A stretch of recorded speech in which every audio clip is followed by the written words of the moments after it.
তামিম ইকবাল বাংলাদেশের ক্রিকেটের সেরা ওপেনার। আপনি কি জানেন তামিম ইকবাল বিপিএল আসরে 3বার ফাইনালে উঠেন। 3বার ফাইনালে উঠে তার পারফরমেন্স কেমন ছিল? তামিম ইকবাল বিপিএল এর ফাইনালে উঠেন 2019 সালে, 2024 সালে এবং 2025 সালে। প্রথমবার মতো ফাইনালে উঠেন 2019 সালে, যেখানে তামিম ইকবাল অপরাজিত থেকে 141 রান করেন 61 বল মাত্র খেলে। হয়েছিলেন 2019 সালে ফাইনালে man of the match Tamim Iqbal.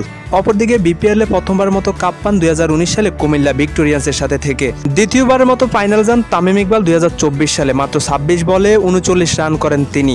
তবে তার থেকে বড় বিষয় হচ্ছে 2024 সালে পরশন বরিশালের অধিনায়ক থান তিনি। প্রথমবারের মতো শিরোপা পরশন বরিশালের হাতে উঠিয়ে দেন। কিন্তু তামিম ইকবাল 2024 সালের বিপিএল এ পুরো আসরের সেরা খেলোয়াড় হন তিনি। সেই আসরে তামিম ইকবাল সব প্রাপ্তি পূরণ করেন। বরিশালের প্রথমবার মতো শিরোপা জয় করে দিলেন। অন্যদিকে তামিম ইকবাল প্রথমবারের মতো বিপিএল এ আসরের সেরা খেলোয়াড় হন এবং সর্বশেষ বিপিএল 2025 সালে শেষ করেন তিনি।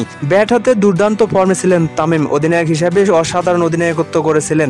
পরশন বরিশালকে টানা দ্বিতীয়বার মতো শিরোপা উপহার দিয়েছেন তিনি। তবে তামিমের সর্বশেষ ফাইনাল 2025 সালে ব্যাট হাতে তামিম ইকবাল মাত্র 29 বলে 54 রান করেন। অসাধারণ ব্যাটিং করে দ্বিতীয়বারের মতো পরশন বরিশালকে চ্যাম্পিয়ন করেন তিনি। তবে তামিম ইকবাল 3 আসরে ফাইনাল খেলে 234 রান করেন ব্যাট হাতে। অন্যদিকে তামিম বোঝাতে চেয়েছেন যে তামিম ইকবাল ফাইনাল উঠলে কখনো হারেননি।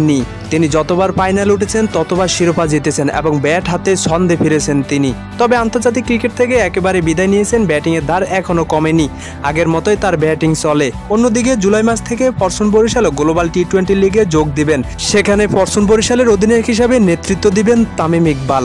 অন্যদিকে বিপিএল ইতিহাসের সব থেকে বেশি ডাকমারা খেলোয়াড় তামিম ইকবাল। তার থেকে বড় বিষয় হচ্ছে তামিম ইকবাল হচ্ছেন বিপিএল এর সব থেকে বেশি রান করা খেলোয়াড়। মানে এক কথা বলতে গেলে তামিম ইকবাল বিপিএল এর সব দিক দিয়ে সেরা।